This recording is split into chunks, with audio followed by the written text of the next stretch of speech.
বাংলাদেশের রাষ্ট্রপতি জনাব শাহাবুদ্দিন চুপ্পুকে নিয়ে পর্দার অন্তরালে বিএনপির রাজনীতি কেমন ছিল শুনলে অবাক হবেন। গুরুজনেরা বরাবর বলেন যে বানানো কথা বললে, অর্ধসত্য বললে কিংবা ডাহা মিথ্যা কথা বললে যত বেশি কথা বলা যায় ততই মিথ্যার গহ্বরে একেবারে ঢুকে পড়তে হয়। গত 24 ঘন্টায় রাজনীতিতে ব্যাপক একটা পরিবর্তন সাধিত হয়েছে এবং এই পরিবর্তনগুলো এত গুরুত্বপূর্ণ যে এটি যেমন আলোচনার জন্ম দিয়েছে তেমনি কিছু সমালোচনাও উস্কে দিয়েছে। দর্শক, বলছিলাম মহামান্য রাষ্ট্রপতি কালের কণ্ঠকে যে সাক্ষাৎকার দিয়েছেন সেটা নিয়ে সবারই টনক নড়েছে, সরকারেরও টনক নড়েছে। সরকারের দুই মন্ত্রী কথা বলেছেন, এক মন্ত্রী কিছুটা বলেছেন, অন্য মন্ত্রী কৌশলে এটা পরে জানানো হবে এভাবে পাশ কাটানোর চেষ্টা করেছেন। গুরুজনেরা বরাবর বলেন যে বানানো কথা বললে, অর্ধসত্য বললে কিংবা ডাহা মিথ্যা কথা বললে যত বেশি কথা বলা যায় ততই মিথ্যার গহ্বরে একেবারে ঢুকে পড়তে হয়, মানে মিথ্যার এক রকমের আবর্জনায় নিজেই তখন চাপা পড়তে হয়। শাহাবুদ্দিন চুপ্পুর দশা হয়েছে সেটা। রাষ্ট্রপতি শাহাবুদ্দিন চুপ্পু বঙ্গভবনে একরকম নির্বাসিত থাকবার পর এবং তার সকল প্রায় যোগাযোগের ব্যবস্থা অন্তর্বর্তীকালীন সরকারের সময়কালে কেড়ে নেওয়া হয়েছিল এমন অভিযোগের মধ্যে তিনি যখন সংবাদ মাধ্যমের সঙ্গে স্বাধীনভাবে কথাও বলতে পারছিলেন না, এই প্রেক্ষাপটে তিনি কালের কণ্ঠকে যে সাক্ষাৎকার দিয়েছেন গত শুক্রবারে, যে সাক্ষাৎকারটি সোমবার প্রথম পর্ব প্রকাশিত হয়েছে, মঙ্গলবার কালের কণ্ঠ সেই সাক্ষাৎকারের দ্বিতীয় পর্ব প্রকাশ করেছে।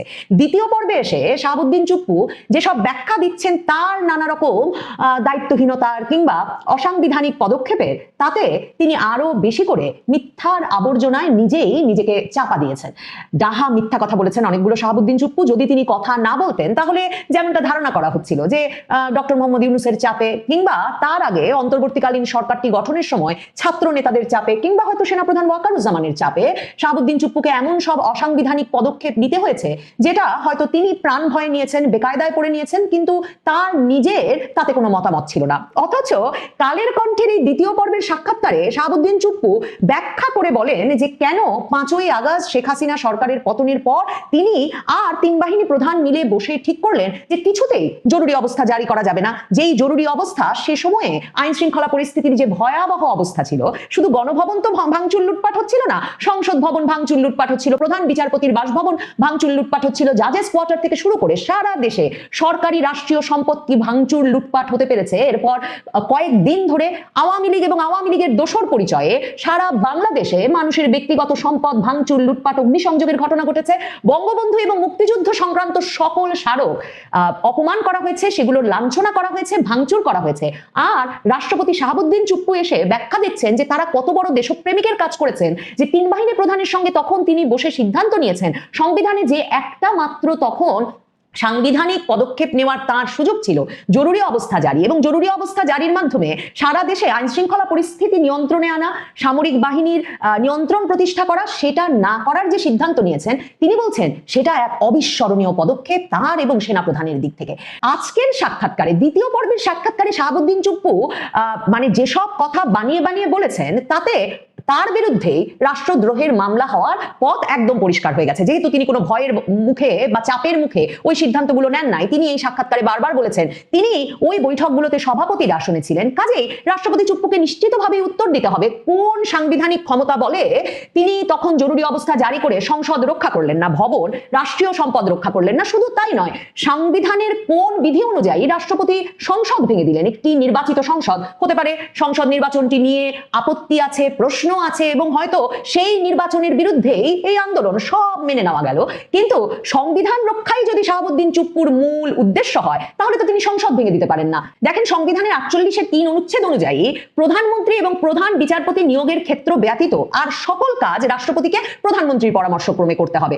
তাহলে এই যে রাষ্ট্রপতি চুপ্পু 5ই আগস্ট যখন শেখ হাসিনা দেশত্যাগ করলেন এবং রাষ্ট্রপতি চুপ্পু নিজে সেপ্টেম্বর মাসে মানব জমিন সম্পাদক মতিউর রহমান চৌধুরীকে সাক্ষাৎকার দিয়ে বলেছেন যে তিনি কোনো পদত্যাগপত্র পান নাই, তিনি তাহলে প্রথমেই কি করে সিদ্ধান্ত নিলেন সংসদ ভেঙে দিতে হবে? সংসদ ভেঙে দেওয়ার কোনো এখতিয়ার তো রাষ্ট্রপতি চুপ্পুকে দেওয়া হয় নাই, বরং প্রধানমন্ত্রীর পদ যদি কোনো কারণে শূন্য হয় তাহলে রাষ্ট্রপতির একদিকে যেমন দায়িত্ব ছিল যে তিনি সেনাবাহিনীকে জরুরি অবস্থা জারি করে সংসদ ভবন, এই রাষ্ট্রীয় সম্পদ মানে রক্ষার নির্দেশনা দেবেন, ঠিক তেমনি ভাবে তার দায়িত্ব ছিল আবারও সংসদ অধিবেশন আহ্বান করে এবং সংসদ সদস্যদেরকে অভয় দিয়ে যে তাদের প্রাণ ভয় নাই, মৃত্যু ভয় নাই, দেশত্যাগ করতে হবে না, দিকে দিকে পালিয়ে থাকতে হবে না, সংসদ অধিবেশন আহ্বান করে দেখা যে সংসদের সংখ্যাগরিষ্ঠ সদস্যরা অন্য কোনো ব্যক্তিকে নতুন প্রধানমন্ত্রী নিয়োগ করে কিনা, কিংবা নেপালে যেটা হয়েছে রাষ্ট্রপতি কিন্তু সাংবিধানিক ধারাবাহিকতা রক্ষা করতে কোনোভাবেই সংসদ ভেঙে দিতে রাজি হন নাই এবং বরং সংসদের অনুমোদন নিয়ে সংসদের বাইরের একজন ব্যক্তিকে, সর্বজন গ্রাহ্য একজন ব্যক্তিকে প্রধান অন্তর্বর্তীকালীন সরকারের প্রধান নিয়োগ করেছেন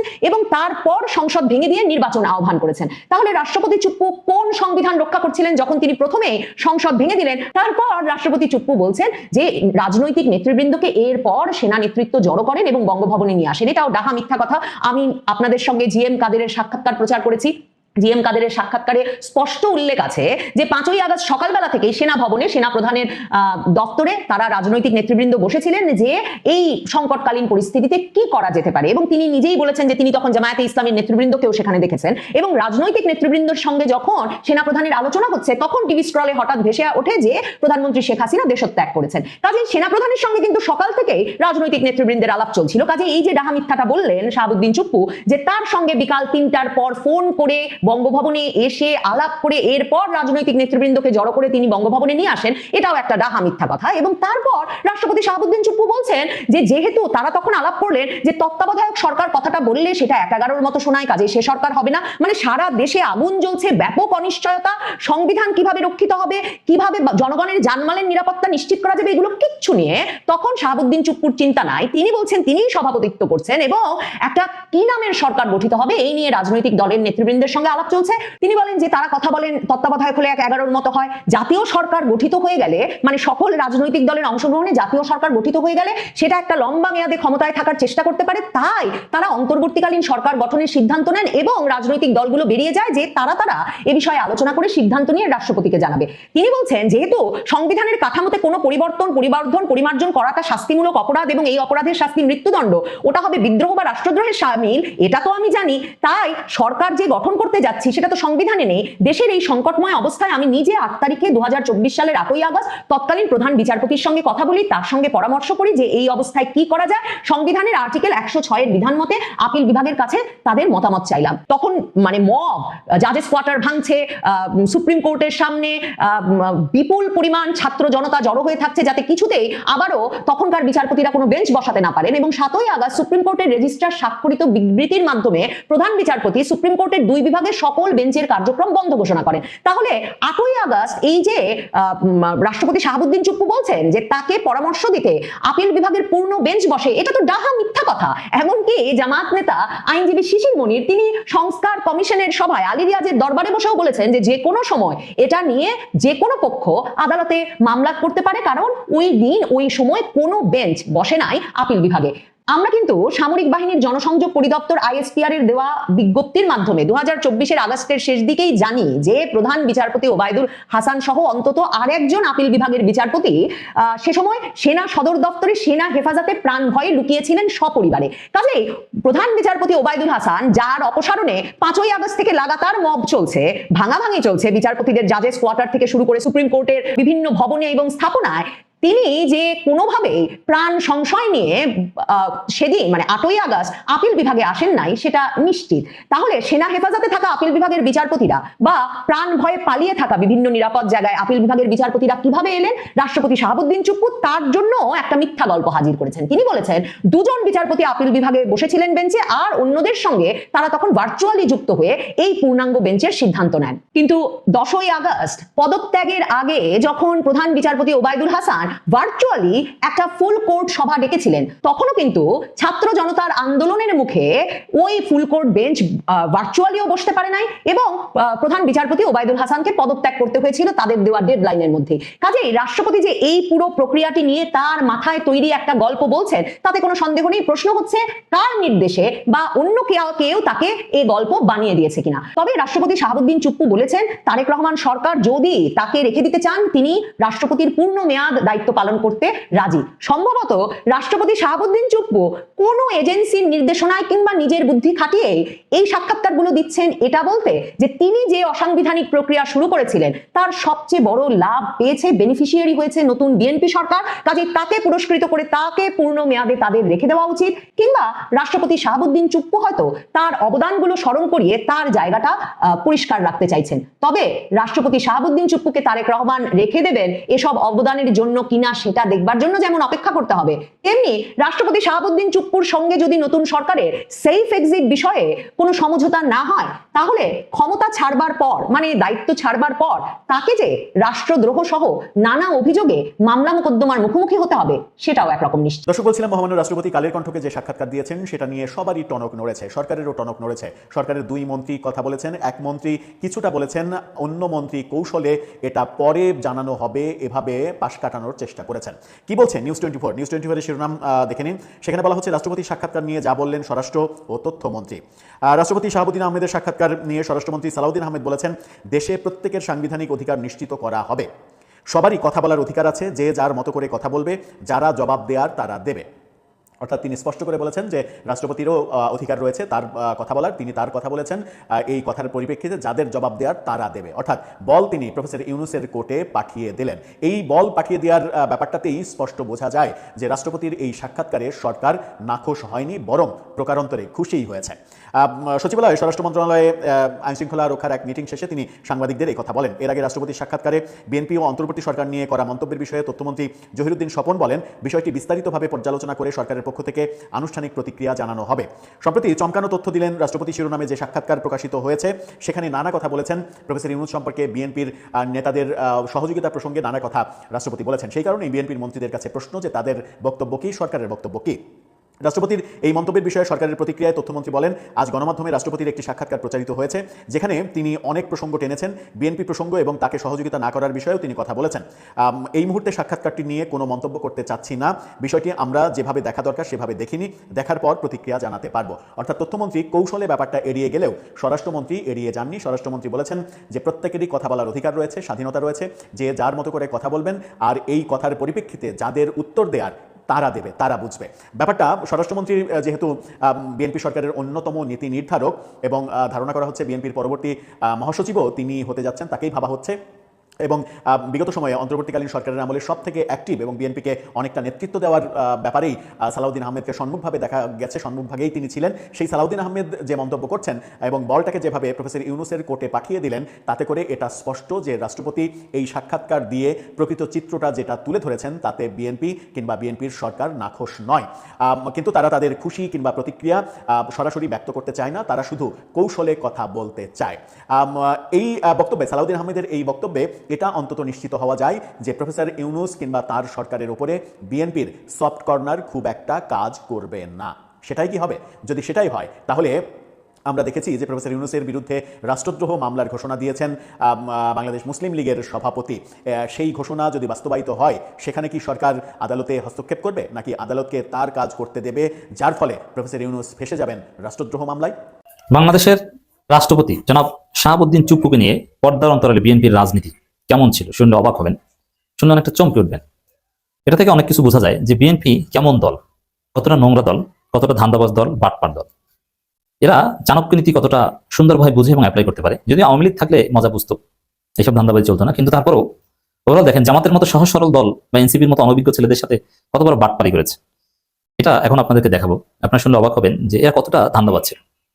এবং বিএনপির যে কৌশলগুলো, এটা জামাত এনসিপি কেউ ধরতে পারেনি। রাজনীতি এমন একটা নোংরা খেলা, রাজনীতিতে কোনো আন্তরিকতা, সততা এগুলোর কোনো দাম নাই। এগুলো অনুসরণ করতে গেলে আপনি মারা খাবেন। রাজনীতিতে হতে হবে ধূর্ত, হতে হবে বাটপার। রাজনীতি করতে হলে, টিকে থাকতে হলে, ক্ষমতা আসতে হলে আপনাকে হতে হবে অনেকটা মুনাফিক। আপনি বলবেন একটা, করবেন একটা, করবেন একটা, বলবেন একটা। আপনি যদি কোনো একটা বিষয়ের প্রতি সিনসিয়ার থাকেন, আন্তরিক থাকেন না, আপনি মারা খাবেন। যেমন জামাত এনসিপি এই কারণে ক্ষমতা আসতে পারেনি, নইলে জনগণের ভোট, জনগণের সমর্থন জামাত এনসিপির পক্ষে ছিল। বিএনপির মতো চান্দাবাজ দলকে মানুষ ভোট দিয়ে ক্ষমতা আসবে, এই বিশ্বাস এখন আমি করি না।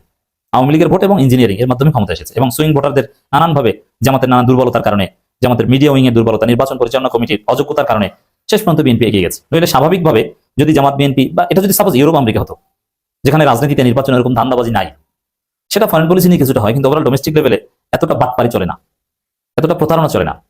সেই জায়গায় যদি হতো, অনিবার্যভাবে এবার জামাত এনসিপি ক্ষমতা আসতো। আমি চ্যালেঞ্জ দিয়ে বলতে পারছি, সাপোজ এটা যদি ইউকে হতো, ইংল্যান্ড হতো, ইংল্যান্ডে যদি এই 2026 সালের 12 ফেব্রুয়ারি নির্বাচনটা হতো, চোখ বুঝে জামাত জোট ক্ষমতা আসতো, কেউ ঠেকাতে পারতো না। কারণ বাংলাদেশে নোংরা রাজনীতিতে জামাত উত্তীর্ণ হতে পারে। তো বিএনপি কতটা নোংরামি করতে পারে, রাষ্ট্রপতিকে নিয়ে কি করেছে একটু দেখে, আরো বিভিন্ন বিষয় নিয়ে। বিবিসি বাংলার একটা রিপোর্ট, অন্তর্বর্তী সরকার আমলে কেন রাষ্ট্রপতিকে রক্ষা অনার ছিল বিএনপি। It's very simple. একটা গণঅভ্যুত্থান হয়েছে, সেখানে আওয়ামী কোনো অস্তিত্ব থাকবে না, সবকিছু ধুয়ে মুছে সাফ করে নতুন ভাবে স্টার্ট করতে হবে, এটা তো সিম্পল ক্যালকুলেশন। জামাত এনসিপি এভাবেই ভেবেছে। কিন্তু না, দেখেন এত রক্ত, এত শাহাদাত, 162 জন শিশু হত্যা, হেলিকপ্টার থেকে গুলি, তারপরে জামাত এনসিপি ছিল ইমোশনাল, তারা একটা ভালো মানুষকে সরকার প্রধান বানিয়েছে। এমনকি তারা জুলাই রক্ষা, জুলাই আন্দোলন, ফেসিবাদের বিরুদ্ধে বিচার, ফেসিবাদের কাঠামো ভেঙে দেওয়া, এগুলো নিয়ে ব্যস্ত। আর ঠিক ওই সময়টায় 5 আগস্টেই দুপুরের পর সবাই একটা দেশের স্টেবিলিটি, জামাত এনসিপি সবাই ব্যস্ত যে না, দেশে এখন পুলিশ নাই, রাষ্ট্র কার্যত অচল, অকার্যকর, অতএব এখন বড় ধরনের কোনো অঘটন যাতে না ঘটে এই জন্য আমাদেরকে পাহারা দিতে হবে। জামাতের লোকজন পাহারা বসিয়ে দিল, তারা শিবিরের ছেলেরা ট্রাফিক নিয়ন্ত্রণ করতে নেমে গেল। আজকে যারা এনসিপি করে, তখন যারা এই সমন্বয় বৈষম্য ছাত্র আন্দোলনের ছেলেরা সবাই ট্রাফিক কন্ট্রোল করতে রাস্তায় নেমে গেল। মানুষের জানমালের নিরাপত্তা যেটা পুলিশ বা রাষ্ট্র দিবে, ওইটা নিয়ন্ত্রণ করতে জামাত এনসিপি তখন ছিল না, মানে আজকে যারা এনসিপি করে তাদের পূর্বপুরুষরা, পূর্বশরীরা তারা রাস্তায় নেমে গেল। আর এই সময় বিএনপি কি করেছে? বিএনপি মিডিয়া দখল করেছে, আওয়ামী লীগের বিভিন্ন প্রতিষ্ঠান দখল করেছে। বুঝতে পারছেন চালাকি কত প্রকার কি কি? যেখানে শোক, জামার ভাই শহীদ হয়েছে, তার কবর খুঁজে পাই না, তার লাশ কোন হসপিটাল আছে, জামাতের শিবিরের লোকেরা তারা এক হসপিটাল থেকে আরেক হসপিটালে দৌড়ায়, লাশগুলো শনাক্ত করতে হবে, জানাজা করতে হবে। আর বিএনপি ওই সময়টায় টেলিভিশন চ্যানেল দখল করে, পত্রিকা দখল করে, এবং যে সময়টায় সবাই আল্লাহর কাছে দোয়া করছে, আলহামদুলিল্লাহ বলছে, শুকরানা নামাজ পড়ছে, রাস্তায় দাঁড়িয়ে উজু করে নামাজ পড়ছে 5 আগস্ট 3টার দিকে, 4টার দিকে, এবং উত্তেজিত জনতা আওয়ামী লীগের বিভিন্ন রেলিক ধ্বংস করছে, শেখ মুজিবের ছবি টবি এগুলো সব ধ্বংস করছে। ওই সময় বিএনপির লোকজন নিরিবিলি পরিকল্পনা করেছে, না না, গণঅভ্যুত্থান যাই হোক, আমাদের এখন ক্ষমতা আসতে হবে। তাদের কোনো আবেগ নাই, এখন ক্ষমতা আসতে হবে। কি করতে হবে? ক্ষমতা আসতে হলে এই রাষ্ট্রপতিকে রেখে দিতে হবে, এবং তখনই সেনাপ্রধানকে যেন বিপ্লবী সরকার করা যাবে না, সংবিধান রক্ষা করতে হবে। অথচ সংবিধান সব ছুড়ে ফেলে হাসিনা পালিয়েছে। না না, সংবিধান রাখতে হবে, এবং চুপ্পুকে রেখে দিতে হবে, এবং যেভাবেই হোক ফন্দি ফিকির করে 3 মাসের মধ্যে নির্বাচন আদায় করে নিতে হবে। এই কাজ করা শুরু করেছে বিএনপি 5 আগস্ট 3টা থেকে। আপনি চিন্তা করেন, সবাই যেখানে জানাজা নিয়ে ব্যস্ত আর তারা ক্ষমতা নিয়ে ব্যস্ত। এই জন্য নির্লজ্জভাবে ক্ষমতালোভী হওয়ার মাধ্যমে কিন্তু বিএনপি ক্ষমতা আসতে পেরেছে। তো ক্ষমতা জিনিসটা যে কত খারাপ, ক্ষমতা আসার রাস্তা যে কতটা জঘন্য, কতটা ক্রুয়েল, কতটা হার্শ, কতটা অমানবিক দেখলেন তো। যখন মানুষ লাশ নিয়ে পড়ে আছে, তখন তারা টিভি দখল করে এবং 3 মাসের মধ্যে নির্বাচন আদায় করার ফন্দি আটে। এটা তো জামাত বুঝতে পারেনি, এবং তৎকালীন সময় সমন্বয়ক রাজকে এনসিপি নেতারাও সেটা বুঝতে পারেনি। তারা সরলভাবে বিএনপির সাথে কোঅপারেট করেছে, আলোচনা করেছে।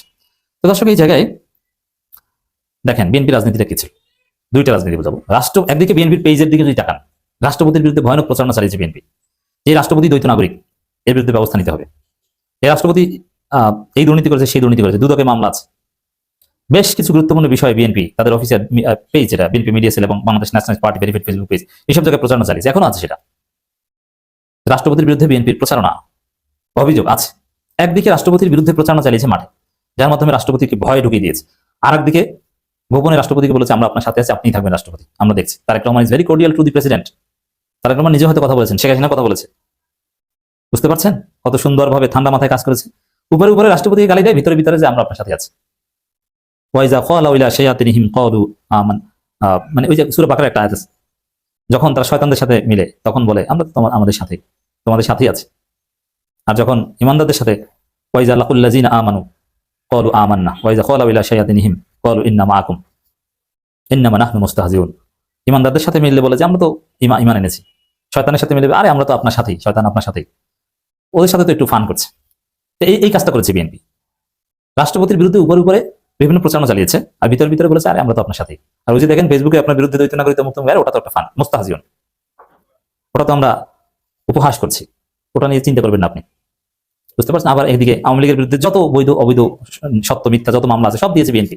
আর একদিকে গোপনে তাদের সাথে মিটিং করেছে। আওয়ামী লীগের ধন সম্পদ দখল করেছে, মব করেছে বিএনপি। ধানমন্ডি 32 ভেঙেছে ইশরাকের বুলডোজারের মাধ্যমে ধানমন্ডি 32 জয় বাংলা হয়েছে। কারণ ছাত্র জনতা যারা ধানমন্ডি 32 ছিল, তারা কেউ ধানমন্ডি 32 একটা ইট বাংলার যোগ্যতা রাখে না। ওটা যা করা করেছে বিএনপি লোকজন, ছাত্র দলের লোকজন, প্রকাশ্যে ছিল, ছবি আছে, ভিডিও আছে। আবার সিস্টেমে তাদের সাথে গোপন মিটিং করে ভোটটাও নিয়ে নিয়েছে। বাটপার কত প্রকার কি রাজনীতি, কত জঘন্য মুনাফিকি। উপরে বলবে একটা, করবে একটা। আশা করি আপনারা বুঝতে পারছেন। ওই যে ওই আয়াতের মতো, ক্বালু ইন্নামা মাআকুম ইন্নামা নাহনু মুস্তাহজিউন। গত 24 ঘন্টায় রাজনীতিতে ব্যাপক একটা পরিবর্তন সাধিত হয়েছে, এবং এই পরিবর্তনগুলো এত গুরুত্বপূর্ণ যে এটি যেমন আলোচনার জন্ম দিয়েছে, তেমনি কিছু সমালোচনাও উস্কে দিয়েছে। সমালোচনা উস্কে দিয়েছে এই কারণেই, রাষ্ট্রের এমন কিছু গুরুত্বপূর্ণ জায়গায় বর্তমান প্রধানমন্ত্রী জনাব তারেক রহমান হাত দিয়েছেন এবং পরিবর্তন এনেছেন, যে পরিবর্তনগুলো এই মুহূর্তে প্রয়োজন ছিল না, তবুও তিনি করেছেন। কারণ যেহেতু তারা অ্যাবসলিউটলি মেজরিটি নিয়ে তারা সরকার গঠন করেছে, সুতরাং এখানে তারা অনেক কিছু করতেই পারে। তাদের একটা প্ল্যান আছে, তাদের পরিকল্পনা মতো তারা রাষ্ট্র পরিচালনা করবে, তাদের নিজেদের পছন্দের লোক বিভিন্ন জায়গায় বসাবে, এটি খুবই স্বাভাবিক, এটি তারা করতেই পারে। এখানে বিতর্কের কোনো কারণ আছে বলে আমরা মনে করি না। তবে যে জায়গাগুলোতে অত্যন্ত সুনামের সাথে কেউ কেউ দায়িত্ব পালন করছিল, সেখানে রদবদল অনেকেই এটি ভিন্ন চোখে দেখছে। আমরা সেনাবাহিনীতে যে রদবদলটা হয়েছে এইটা পরে আসছি, তার আগে চিফ প্রসিকিউটর যে পরিবর্তন করা হলো তাজুল ইসলামকে, মানে তাজুল ইসলাম কিন্তু একটি নাম ছিল না। তাজুল ইসলাম বাংলাদেশের আওয়ামী লীগের লোকজনগুলো বাদে বাকি সমস্ত মানুষের হৃদয়ের ভিতরে তিনি প্রবেশ করেছিলেন। তিনি মানুষের হৃদয়ের রক্তক্ষরণ থামানোর জন্য চেষ্টা করছিলেন।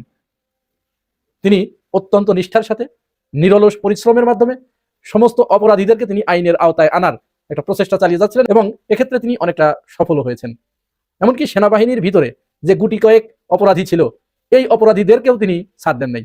ধারণা করা হচ্ছে এবং রাজনৈতিক বিশ্লেষকরা এটাই মনে করছে যে সেনাবাহিনীর ভিতরে যে কয়জনকে তিনি গ্রেপ্তার করিয়েছেন, তাদেরকে ট্রাইব্যুনালে হাজির করেছেন, এদেরই একটা কারসাজিতে তাজুল ইসলামকে সরিয়ে দেওয়া হয়েছে। তাজুল ইসলামকে সরিয়ে দিয়ে আমিনুল ইসলামকে চিফ প্রসিকিউটর হিসেবে নিয়োগ দেওয়া হয়েছে। এখন তিনি সরাসরি বিএনপির লোক। যদিও তাজুল ইসলামের ব্যাপারেও এই কথাটি প্রযোজ্য যে তিনিও একটি রাজনৈতিক মতাদর্শ ধারণ করতেন, তবে তিনি দলমতের ঊর্ধ্বে থেকে কাজ করতে পেরেছেন।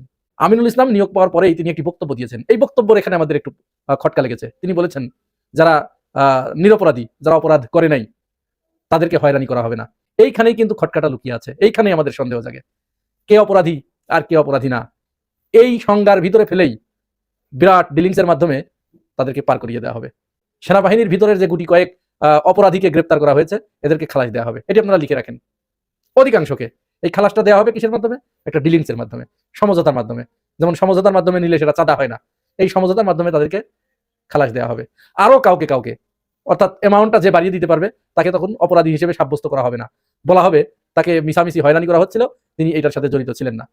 সবচেয়ে মজার ব্যাপার হচ্ছে, সন্দেহটা ওই জায়গায় গিয়ে ঠেকেছে যে শেখ হাসিনাকেও হয়তো একটা সমঝোতার মাধ্যমে মৃত্যুদণ্ডের জায়গায় ওটাকে রিভিউর মাধ্যমে কমিয়ে এনে তাদেরকে রাজনীতি করার একটা বন্দোবস্ত করা হতে পারে, এরকমই রাজনৈতিক বিশ্লেষকরা মনে করছেন।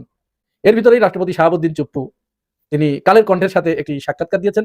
সেই সাক্ষাৎকারে তিনিও কয়েকবার, তার যে বক্তব্য সেখানে তিনি কয়েকবার বলেছেন, ইউনূস সরকারকে দোষারোপ করেছেন, কয়েকজন উপদেষ্টাকে দোষারোপ করেছেন, আর বিএনপির ভূয়সী প্রশংসা করেছেন। অনেকবার তিনি এই কথা বলেছেন যে বিএনপির প্রচেষ্টার কারণেই এবং তিন বাহিনীর প্রধানের প্রচেষ্টার কারণে আমাকে তারা কিছু করতে পারে নাই।